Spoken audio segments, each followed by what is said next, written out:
Obama is a radical communist, and I think it's becoming clear. That's what I told people in Illinois, and now everybody realizes it's true. He is going to destroy this country, and we're either going to stop him or the United States of America is going to cease to exist. Is there any... Do you still hold regrets against not having long enough time to debate against President Obama? I don't have any regrets. I went into Illinois. People told me at the time I didn't stand much of a chance of winning. The idea was to bear a true witness. The man is an abomination. He is someone who has actually advocated infanticide, that when babies are the target of abortion, if they happen to escape the abortionist's intention and are born alive, he actually supported the idea that those babies should be set aside to die. That is a man with such a seared conscience, I can't even understand why anybody in their right mind would consider him worthy of political support. That's a violation of conscience that is inconceivable. And even some of the most hardline pro-abortion people in America rejected that abomination, and he did not. So what does tonight mean when President Obama is President of the United States? How does tonight play a role? That's another question. Is he President of the United States? According to the Constitution, in order to be eligible for president, you have to be a natural-born citizen. He has refused to provide proof that he is, in fact, a natural-born citizen. And his Kenyan relations say that he was born in Nairobi at a time when his mother was too young to transmit U.S. citizenship. So I'm not even sure he's President of the United States. No, that's not a laughing matter. Neither are many of our military people now who are going to court to ask the question, do we have to obey a man who is not qualified under the Constitution? We're in the midst of the greatest crisis this nation has ever seen.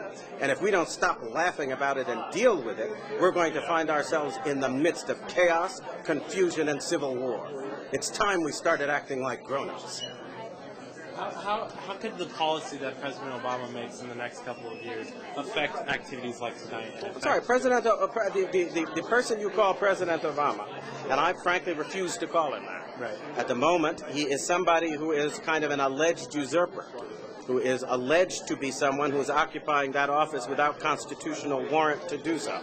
And he's rushing forward with ideas like destroying our borders, an amnesty bill that will actually have the American taxpayer footing the bill for illegals to come to this country to live, to get housing, and to get everything they want.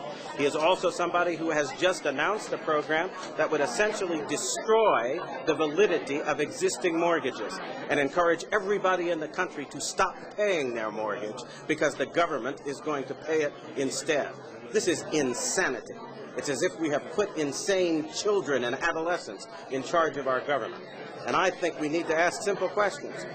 A couple of years ago, we were arguing over every penny in the United States budget, and it was quite clear we didn't have enough money to go around. Well, somebody asked me where we came up with $2 trillion in the course of the last 6 months. Did we wish for it out of the air? Have people gone mad in this country? You don't have that money. We are claiming that a bankrupt government can save a bankrupt banking system. Explain to me how that happens, because I think that's impossible. And the fact that we have just elected an individual who may or may not be qualified, and he presents silly ideas like this and says, let's move forward now, and we're all acting like the laws of economics have been repealed, and we can actually afford to foot the bill with money nobody's got. This is insane. It's got to lead to the collapse of our economy, and it's going to.